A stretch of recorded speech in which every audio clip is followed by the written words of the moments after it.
بسم الله الرحمن الرحيم. Au cours des 23 années de sa mission prophétique, Mohammed traversa 3 étapes. En effet, pendant les 3 premières années, il appelait clandestinement les gens à se convertir à l'islam. Puis les 10 années suivantes, il diffusa ouvertement le message divin, rencontrant lui et ses adeptes l'hostilité de la société mécoise.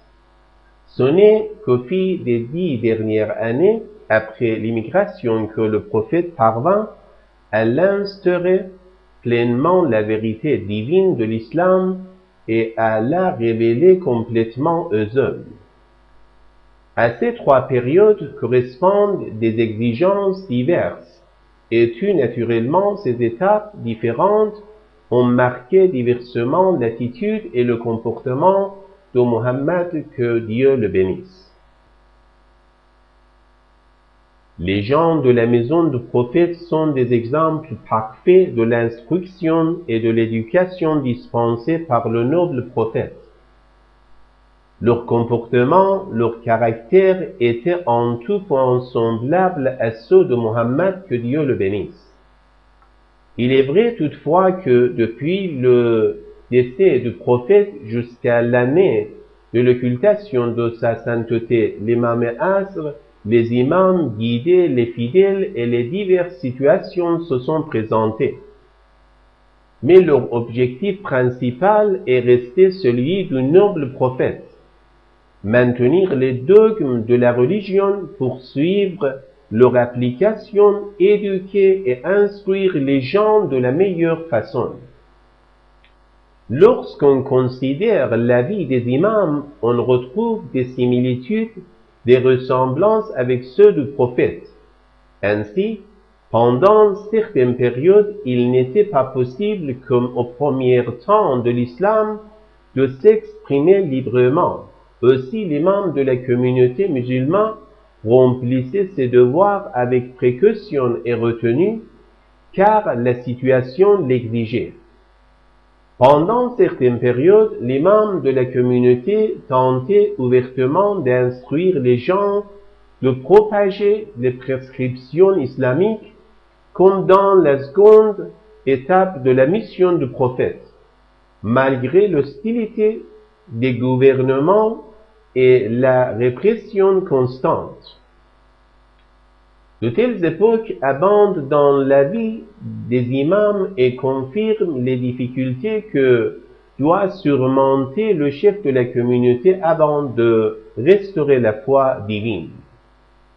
Pendant d'autres périodes, l'imam restaura pleinement la vérité religieuse, appliqua rigoureusement, comme dans la dernière décennie de la mission du prophète, les préceptes islamiques. En résumé, on peut dire que les saints imams ont dû le plus souvent lutter de manière voilée contre les gouvernements usurpateurs.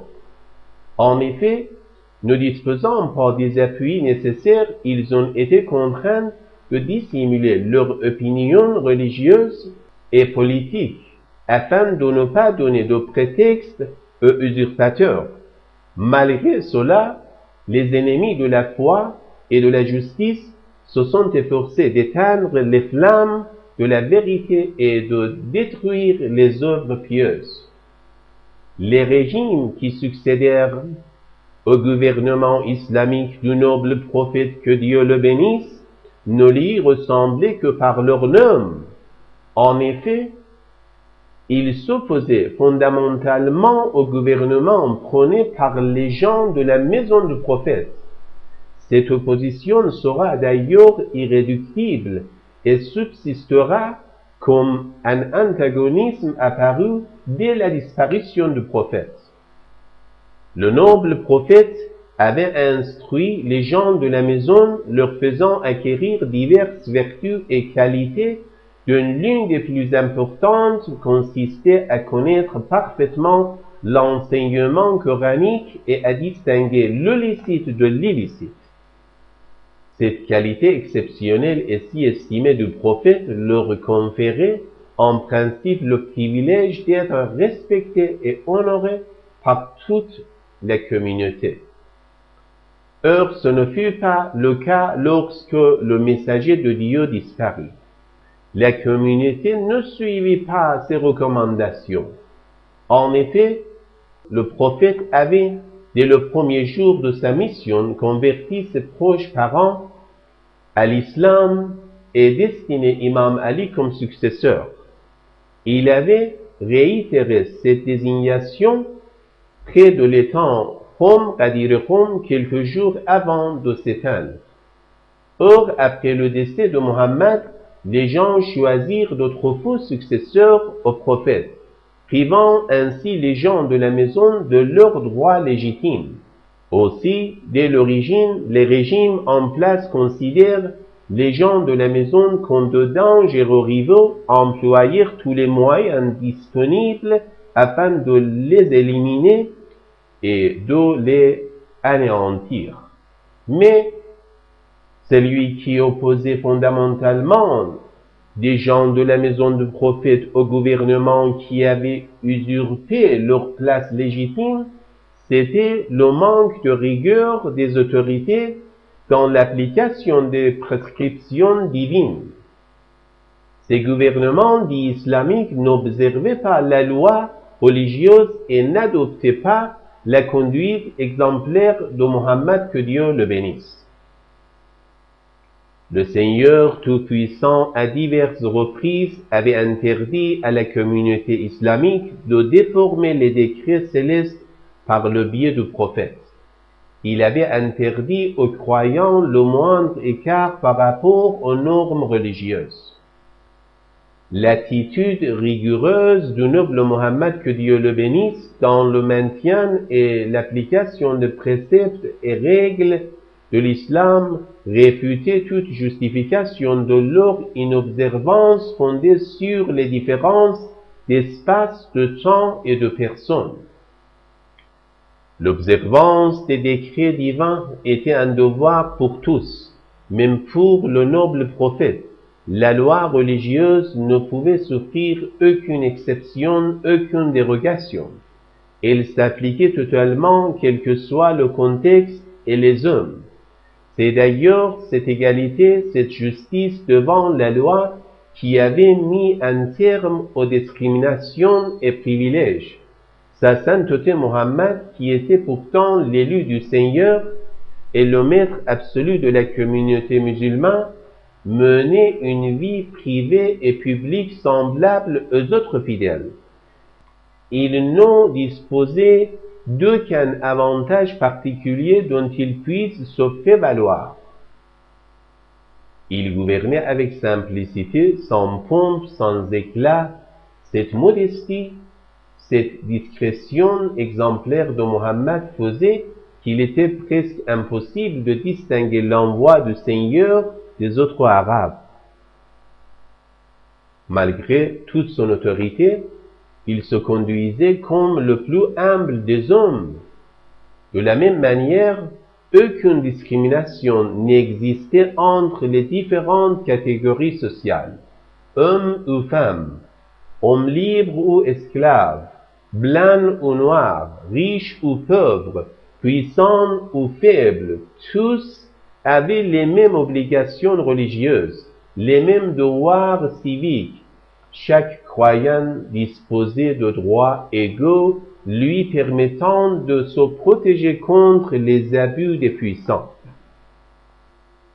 En réfléchissant quelque peu sur cette question, notamment en considérant les expériences passées, il s'avère que le noble prophète en effet poursuivait un objectif unique, appliquer de façon équitable les décrets célestes, réaliser l'égalité des citoyens devant la loi, préserver les préceptes et les fondements de l'islam.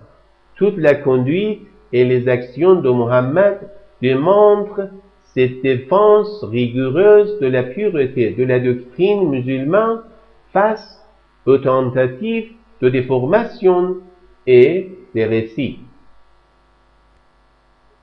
Or, les gouvernements islamiques qui l'ont remplacé n'ont pas imité le noble prophète.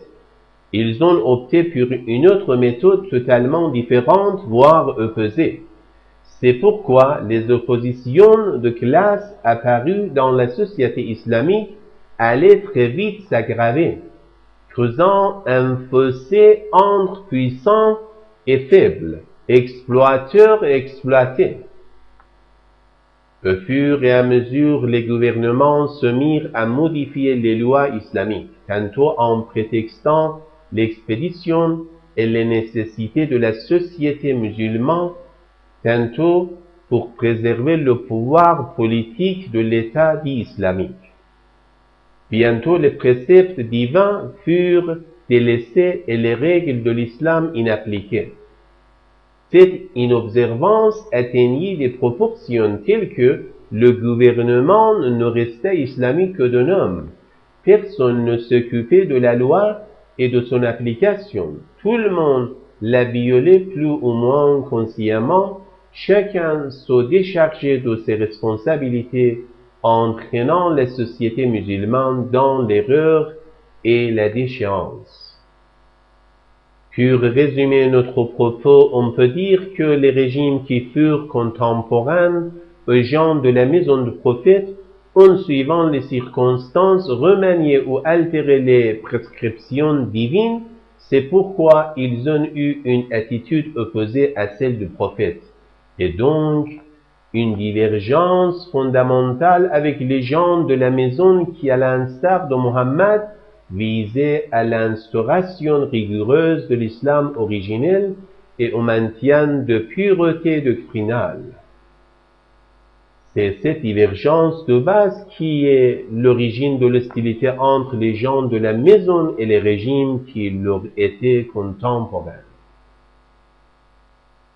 C'est elle qui a poussé les usurpateurs à tenter d'éliminer les véritables successeurs du prophète. Les gens de la maison, poursuivant leur mission divine, ont continué leur œuvre, propagé la vérité religieuse, formé les hommes et éduqué les croyants. Les nombreux obstacles, les ennemis obstinés et sinistres n'ont pas pu venir à bout de leur foi et de leur persévérance extraordinaire. Allahumma salli ala Muhammadin wa ali